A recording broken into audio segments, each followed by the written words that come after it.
open skies, we roam so free. Cross them fathers where we wander. We do have bears here. I'm sure here for the Bison vaccination tour. Oh, excellent. Yes. Oh, thank you to our front desk people. Amazing. We're just doing our safety talk, so you got here for the important part. So if we see a bear today, what we're going to do is we're going to stay nice and calm. A what? A bear. Yeah. So we have about 50 to 100 black bears here at the park. Ideally, we won't see a bear. I have not seen any bears with tour groups, so we should be good. But if we do see one, we're going to stay calm. Everyone's going to come behind me, and we're going to get super big. So the bear will be like, I don't want to mess with them. They look really scary. And so from there, if the bear does approach us, I have bear spray. I can keep us nice and safe. All right, folks, are we ready to head on off? Hour-long walk, about 1 kilometer in length. So we'll be heading to the Bison, or to the historic barn, which is just out there, and then to the Bison handling facility out in the back. We are going to bush now, guys. Bush. Bush. Time. It's safe on your back pocket and the front end. With your back on. What we say? If you see bear, what you must do? Put out your thumb finger until you can't see no more. Backwards. Step backwards. Don't run. Run, me a run. But step backwards. And you can't tell me about no run. Once me see bear, me I take with. Oh, see the bear? See some bear? What if you want to pee? That's how the people. That's how the people are saying for people from now. You know about the day is hot and you drink water. Don't drink no water. Then if you still can be parched.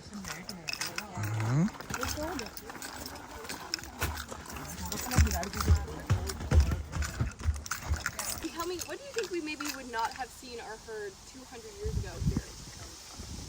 Cars? Yeah. Anything else? Years ago, we would have seen more spruce trees. Yeah, no power lines for sure. Yeah. Maybe more grasslands. Any guesses what we might have seen more of? We've seen a lot more bison. So we are going to create this moment for us all. We're going to bring us back 200 years ago. So bison make a sound between a cow mooing and a lion roaring. So on the count of 3, we're going to make this sound. Please make it with me so I don't have to do it by myself. Are we ready? 1, 2, 3. Oh. This area has been the traditional territory. Okay, this should be good. So welcome to the historic barn here. It was made in 1937 to house the warden's horses, as pictured behind me here. And it was discontinued being used in 2002 because now we have cars, so no horses, unfortunately. The barn is now, oh, there's another pigeon just above us there, just so everyone's aware. I can see it. It may or may not fly out, see the bison. But we also have bats that live in the attic. So the little brown bat is endangered and it's been impacted pretty badly by a disease called white nose fungus. But luckily, the ones up here are doing great, so we won't see them today. They're just chilling, and I like to mention it because it's really cool. Wildlife spot of the day. We have bats living in the attic. Awesome. All right, folks. So I'm going to take us back again 200 years. If you want to all stretch out your hands like this, this represents 30 million bison, and this is how many bison there were across North America 200 years ago. Within the span of one human lifetime, we went from 30 million bison to less than 1,000, which is less than a shaving off of your fingernail of that 30 million bison. So this is part of the story. It's really hard to tell because it's really sad, but it is important that we tell it because it's true and it's what happened. So it's important to note that Indigenous people had been hunting bison for time immemorial in balance. They used them for materially, so to keep themselves alive, for food and clothing and all of that. And they also, but then after Europeans arrived, we started to see changes in that relationship. So Europeans came and they started hunting bison. And what they did was they overhunted them. So they would hunt a bison, and instead of using most parts of it, they would take only the tongue of the bison and ship it over to Europe because it was a delicacy there. Not my cup of tea, but the people there were interested in, I guess, to make like conveyor belts or factory machine belts or bison cloaks. And then they would sometimes take the bones to grind up for fertilizer. So the photo over here is is a pile of bones, bison bones, outside of a fertilizer plant in Michigan. And this is only one pile of bones outside of one factory in North America. And it really gives an idea of the scale of the devastation that occurred during this time period. Yeah, so the second thing that we saw happen was development. So as the area, or North America, started to get developed, trains started to come across the landscape. So to give you an idea of what 30 million bison might look like, I'll tell you the story of Mr. Kip. So Mr. Kip was traveling across the prairies one day, and he comes up on a ridge, and he hears a sound kind of like thunder, and then he sees what is making that sound. And it is a herd of bison that stretches from horizon to horizon to horizon. Now Mr. Kip is in a little bit of trouble, because his destination is on the other side of this herd. Yeah, any guesses for how long it took him to get through this herd of bison? 2 days? 3 days longer. A week? A week? It took him 6 days to get through this herd of bison. And he said that they stayed one musket shot away, so they were smart enough to know. So as you might imagine, trains were not so keen on waiting 6 days for a bison herd to get off of a train track. So what they would do is, as they drove through the prairies, they would have people stationed on the trains who would shoot any bison that they saw, and they would just leave it there to rot. The third thing that we saw happen was disease. So trains brought farmers, farmers brought cows, and cows brought bovine tuberculosis and brucellosis. And this was really impactful on the bison population. Our population here is disease-free, but lots of populations do still deal with it today. The fourth thing that happened was the American military was specifically sent out to kill bison. And the reason that they did this was because they knew that Indigenous people relied on bison, and they thought by starving the Indigenous people on the land, they could get the land there. The Canadian government did not do this, but they knew what impact that the death of the bison was having on the Indigenous people of the land, and they did nothing to stop it. So imagine if one day you woke up and you could no longer replace your shoes or your clothes or have enough food to eat or have a house to live in. That is how it was for Indigenous people during this time period. Obviously, we still have bison today. So the reason that we have bison is because of a few different people. So the first one is Samuel Walking Coyote, and he was a Salish man who lived in southern Alberta and Montana. And one day he was walking home and he saw 4 little baby bison that were following him. So he decided to raise them up into a herd. Eventually, he decided to send them to Michel Pablo. And Michel Pablo is this lovely mustachioed man behind me. And he was a Blackfoot and Mexican man. And him and his business partner, Charles Allard, who was Métis, had a ranch on the Flathead Indian Reservation in Montana. So Samuel Walking Coyote gave his bison to Michel Pablo and Charles Allard, and then they also got bison from Texas and Kansas and Saskatchewan and Manitoba. So a super diverse herd here. Eventually, Charles Allard passed away, and then the American government called up Michel Pablo and was like, "No more land for you, we're going to take it from you." So he had to find a place to put his bison. So he called up the American government and was like, "Hey, do you want some bison?" And Roosevelt was like, "Oh, please, I want the bison." But Congress was like, "No, we don't have money for bison." So then, hello, bonjour, in comes the Canadian government, and Michel Pablo sells his bison to the Canadian government. The plan was to send them to a place called Buffalo Park, which is by Wainwright, Alberta. And so Michel Pablo started to round up his bison. Any guesses for how long it took him to round up his bison? Yeah. A month? Longer. A year? Longer. A decade? Oh, a little bit less. Took him 5 years to gather up his bison. 5 years. I think he thought about 300, 400. Turns out he had double that, so I want to say somewhere between 600 and 800. So a lot of bison. Good problem to have that you have more bison than you thought when bison are almost extinct. But definitely made gathering them a little more difficult. And even once they gathered them, imagine if you will, here you are, and you're standing and a train is going past you, and all of a sudden, boom, pow, bam, outburst bison from every side. Because that is what happened. The bison did not like being on the train, so they jumped out. So then they had to build some specially reinforced train cars just to make sure that the bison could get shipped up here. So even with 5 extra years, the Buffalo Park was still not ready for the bison. So then they sent them here to Elk Park, as it was called then. It was formed in 1906 to house a herd of 25 elk in a little square like this. So I always like to imagine that I am the 25 elk when all of a sudden hundreds of bison show up in my very small home. Maybe a little overwhelming. Sure. Yeah. Yeah. Okay, so did the government of Canada, why at first did you want to purchase these buffalo? I think you already had them. Not really, because at this point, most bison were like eradicated. So between about 1820 and 1890 was when we saw that big eradication of disease and overhunting and development. So that meant bison all across North America were pretty much extinct. And so there were maybe a few. There was like a few in Manitoba and that were gotten from Saskatchewan that were purchased, which I think some of those were then sent over to Banff as a show herd, but like not a significant number of bison. They were pretty much gone from the landscape. So for Canada to have this really diverse herd, it was like beneficial for them to like, I don't know, have them to look at and like conserve. It was like special for them. Yeah. So did we pay? Send the bison over there. So they sent most of them over there, where then they pretty much died. If you're curious about what happened, I can tell you on the way over to the handling facility.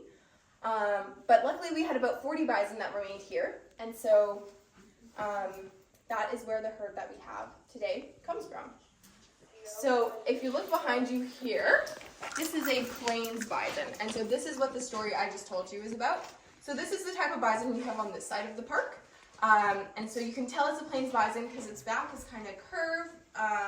It has a fluffy hairdo on top, a lovely luxurious beard, and then it also has quite hairy front legs. You can see we call it chaps.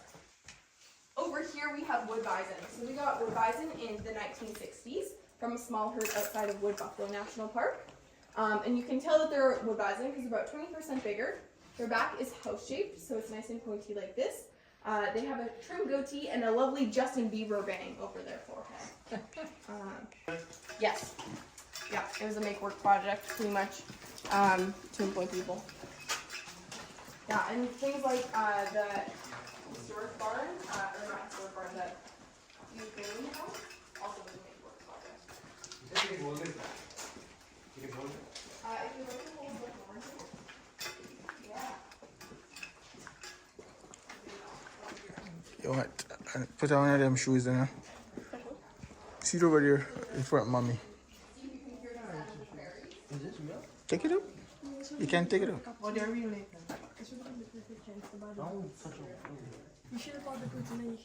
Yeah. With that. Where was I? In Ardeen's? Oh.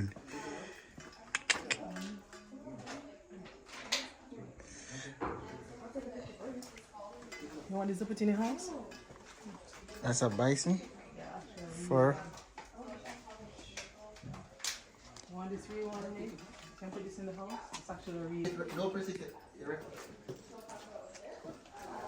So Ruby, take it a Ruby. Yeah, but they were like buffalo, so we got some from like Buffalo Joe. That killed like up the last word. So it like was possible they got in a little bit, but they've been requesting I think as far as they know that the wood is genetically pure. Do not touch the wood. I mean, you could if you wanted, but it will give you a splinter. I didn't take it seriously, and then I got a splinter, so don't be mean. We can head on up.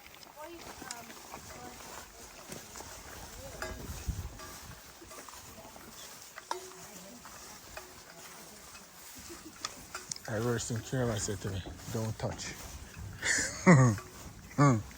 You're like a child, don't When they say don't touch, I beg them you have to touch it down. Come on, man. Next time don't say them something to the lady.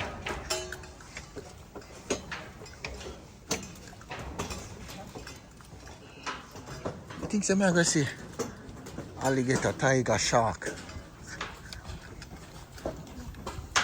Alright folks, as you can see we have our lovely bison herd chilling out in the trees in this area, so feel free to gaze while I yap. Yeah, so this is probably our matriarchal herd. Bison are matriarchal, so the moms are in charge, and so once males get too old, they get kicked out to live by themselves. So if you see a single bison, it's probably a male. As we look today, this is our bison handling facility. So welcome. We have two of them. We have one here for, this one is for plains bison, and one on the other side of the road for wood bison. So we handle plains bison here every other year, so we handled them this past winter. And then we handle wood bison every other year, so we'll handle them this coming winter over at the wood bison facility. Yeah, while we're here, we handle bison in the wintertime. So the reason is for two main things. The first is that bison can get really stressed out by handling and even die, and so this is called captured myopathy. By handling them in the wintertime, we lessen the chance of this happening. The second reason is because it is easier to bribe bison in the winter to move. So we'll start out here bribing them with hay, move them into these smaller pens. We'll generally sort them by sex and size at this point, and then we'll move them in closer here until we get back down to our love board here. You'll be able to see a little bird nest if you're standing a little further back, like where our friend in the blue shirt is. Yeah. Wait a minute. What happens if I just come down? Oh, yeah, I see it. You'll be able to see it. Oh, it's Robin. I see an egg. Yeah. There's 3 eggs. There's 5 eggs.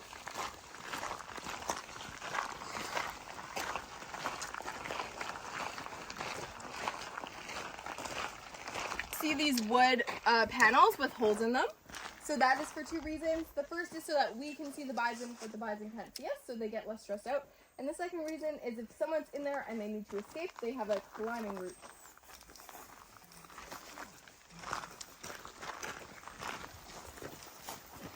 You know what kind of swallows those are? Cliff. Yeah, if you look up here, you can see some cliff swallow nests.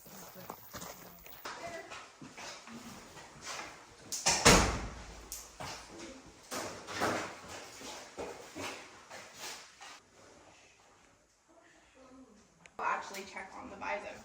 So as you might notice, this looks pretty small, and it is. It's quite tight on the bison, but that's because it's like giving the bison a little hug. Bison are herd animals, so this helps keep them less stressed, which is great because we want them to be not stressed while they are out there.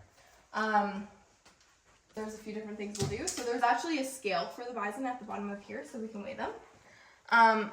We will check their teeth. So bison teeth are the best way to age a bison. So this jaw here is about 3.5 years old, so that can tell us a lot about the demographics of the bison. We might also vaccinate bison. So the bison here have been disease-free. If you want to hold this, you're welcome to. Okay. Yeah, so you can just pass it around. Yeah, so the bison here have been disease-free since 1972, which is great because it means that we sent healthy bison. But yeah, so we might give them vaccinations if anything's necessary that year, as well as any supplements. So for example, your face says you may have an idea. Yeah, so this is a glove, and so what they will do with this glove is you put it on, and then you stick your hand up the bison's butt to feel around for a pregnant baby, or for a baby, and to see if the bison is pregnant. So I don't know if I want that job. Anyone want that job? I had a few kiddos on our last tour who were very excited about this. So maybe some future bison scientists there. Yeah. Yeah, tomorrow would. Yeah, so that's kind of pretty much what we'll do here. This sounds like a lot of stuff, but generally it actually only takes about 2 to 3 minutes. It's like a NASCAR pit stop. They bring the bison in, they do all the things, and they send the bison out as fast as they can. And from there, it's sorted into our different pens to send off to different communities. And if it's staying here, it'll be just released back into the field to continue munching grass and having a great time. Yeah, so I have a lovely, so some communities have gotten larger amounts of bison than others. So you can see on the legend here, yellow is a plains bison, black is wood bison, and then the size of the circle dictates how many were there. So like Hanging Ice Ranch, for example, got probably closer to 100 bison, or 200 bison, than some of our smaller circles there. Yeah, there's like 200. That's 100. Yeah. 200, 101. Yeah, so lots of different amounts there. Reproduce on an annual basis. So we have about a 20% increase in population rate a year. So if we had about 1,000 bison, that'd be about 200 babies. So I guess 200 bison are having babies each year. So quite an a significant increase. So we have to send out at least 200, I would say, every year or two, because the carrying capacity of the park, so how many bison can be here before they eat all the grass and starve themselves, is 1,000. So once we hit 1,000, we have to send them out to keep the park healthy. Okay. And it does help with repopulating the bison and also So realistically, conservation. it's not at risk of being extinct. No, yeah. So it's actually a great conservation success story. Plains bison are no longer considered threatened or at risk. Wood bison are still considered threatened, but they aren't considered endangered anymore. So we're seeing improvement in the populations, which is really good. Well, I'd like to thank you all so much for joining me today on the story of the triumph of 30 million bison on the plains, to the tragedy of less than 1,000, and now to the hope of today of conservation and sending bison back to their original stewards. I'm so grateful that I get to be a part of this story, and as we leave here today, I invite you to reflect on how you can be part of conservation stories and stories of hope in your communities and in places that you care about. The reason that we have bison today is because of a few people who acted to protect them, and we almost lost them. So you can be that person for the animals and places and ecosystems that you care about too in this time of change. So yeah, I hope you leave today feeling inspired and hopeful about the future. And I'd like to thank you all so much for joining me today. If you have any feedback for me, I have a little QR code there. So you can scan it, let me know if you want to say Juliana did a great job, here's something Juliana can work on. We do take your feedback into consideration. So yeah, thanks so much. Feel free to take a look around and then we'll head on back. Alright, thanks, Julia. You want to take it anytime? To come in. As a matter of fact, to come into Alberta, I didn't know anything about it. I didn't know. It's Elk. interesting to know the story, the hardship, the triumph, and the victory. I mean, like from being almost next to extinct to being relatively thriveful. It's really, really good. Good. And yes, it's heart-rending to learn how the Indigenous people were robbed Of their food of their food, and their clothing. their housing, Yeah, because they were using the elk for everything. for all of those stuff. But interestingly, yes, the Canadian government did not contribute to that downfall, but they also didn't help. So it's good now that you can see where they're trying to right or wrong, in essence. Sure. Taking care of the elves, reproducing, sharing, gifting to the Indigenous people to help to build back their community. There you have it, guys. See you in the next video. Please like, share, comment.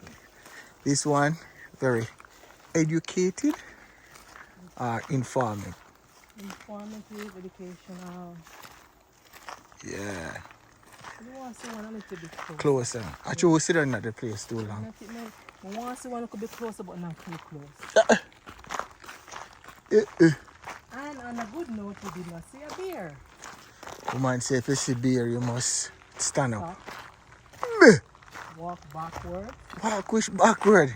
Remain calm. If me see a bear, me start scream and me start run. You do a kill all the way. I must say, God, you know me heart already. I'm not telling a lie. First thing me I gotta do is start scream. You know what? Let's come back in winter. I'm not gonna know where winter in How big Edmonton. has seen a bear. Guys, see you all in the next video. And then Big up on the elk yourself. Underneath the skies, we roam so